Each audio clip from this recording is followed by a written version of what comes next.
My name is Faith. I'm from Benton County, and I've been in recovery for about 10 years.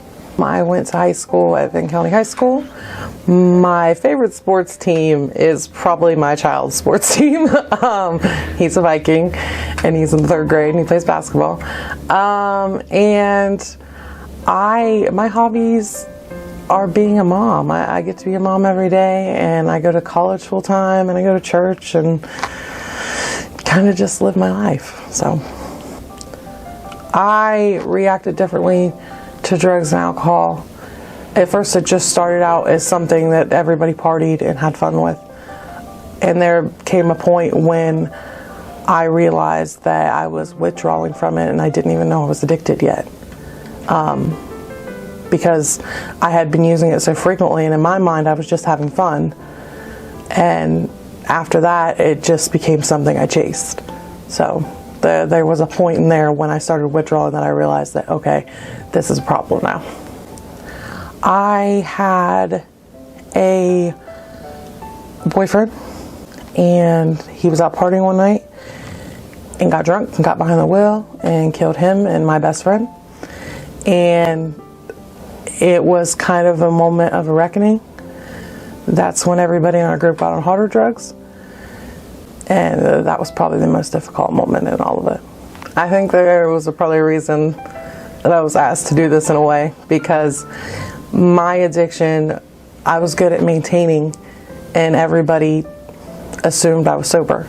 They just assumed, like, yeah, I partied, but once I got to a point, I maintained a home, I maintained a vehicle, and everybody just thought I was struggling to maintain it all by myself, when really I wasn't struggling as bad as everyone thought I was. All of my money was going to drugs, and nobody knew I had a secret addiction until I started going to the doctor pretty regularly for medically assisted treatment. And that's when I finally came out about it and said, I've been an addict for years, and that's when everybody found out.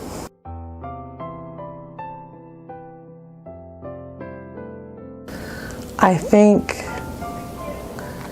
that didn't happen later on until I was fully in recovery, when I really genuinely just felt accepted, and I started doing an internship, and I joined an IOP group within the internship, and met people that just completely changed my life and my outlook on recovery. It was my son. My son was what made me determine that it was time to change my life, because I wanted to be free from addiction, and I knew that if I didn't find a way to fight this disease, that he was going to grow up without a mother.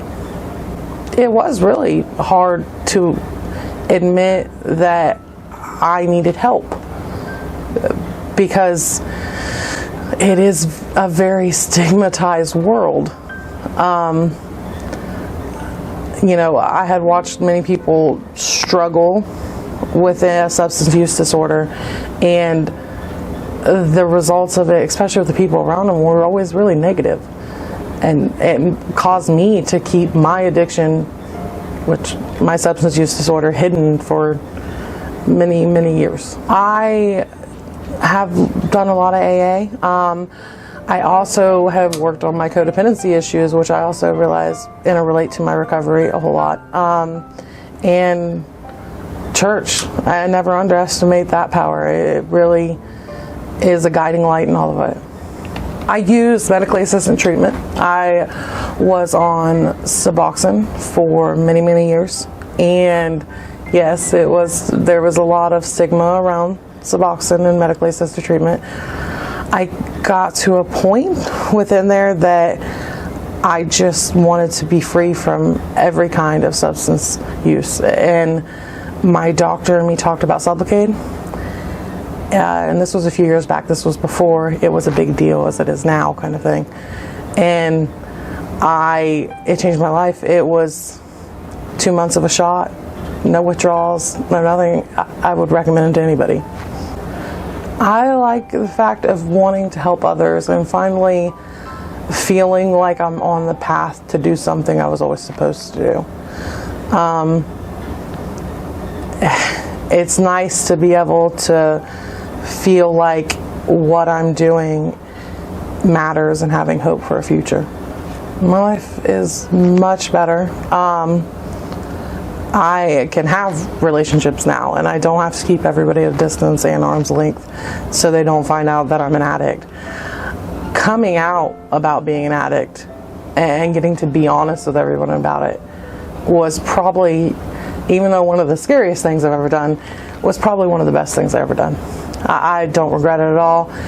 People needed to see me in that light, and honestly, it all started surrounding Stigma. It started, I came out when they were trying to push the needle exchange in Benton County. And like I said, I've never really used a needle, but I knew it was going to be helpful, and I wanted to help with it. I was also supposed to give a speech at that exchange when it came to the forum and everybody talking about how they felt about it within the county. I didn't do it because the awful things people were saying about people with substance use disorder just obliterated anything I want to say. I never more in my life wanted to use than in that moment when all these people were saying these terrible things about addicts, because you were beating me down. Even though at the point I was sober, it was still beating me up. And so be careful with your words. They hurt people. Like I said, I've known in this county, I've been known for a long time, my family's known, and I have a lot of friends, but nobody ever knew I was an addict. And it really changed people's perspective on me. And I don't think in a bad way, even, surprisingly. I'm not ashamed of who I am. My recovery is important, and others' recovery is important. And I'm just happy being me. Even if it took a broken version to get me to where I am, I'm happy being me.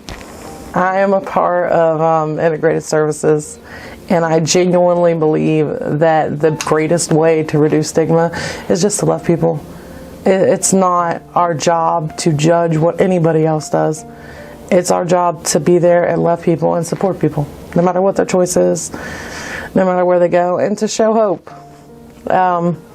In my job, that's what I try to show every single day, is that I'm a person that has came through this and survived and came out the other side.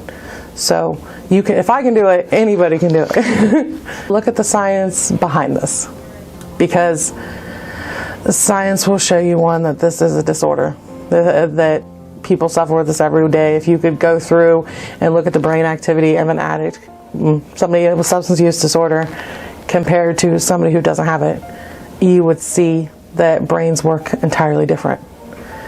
And as for treatable, I've seen too many people come past this, so it's treatable.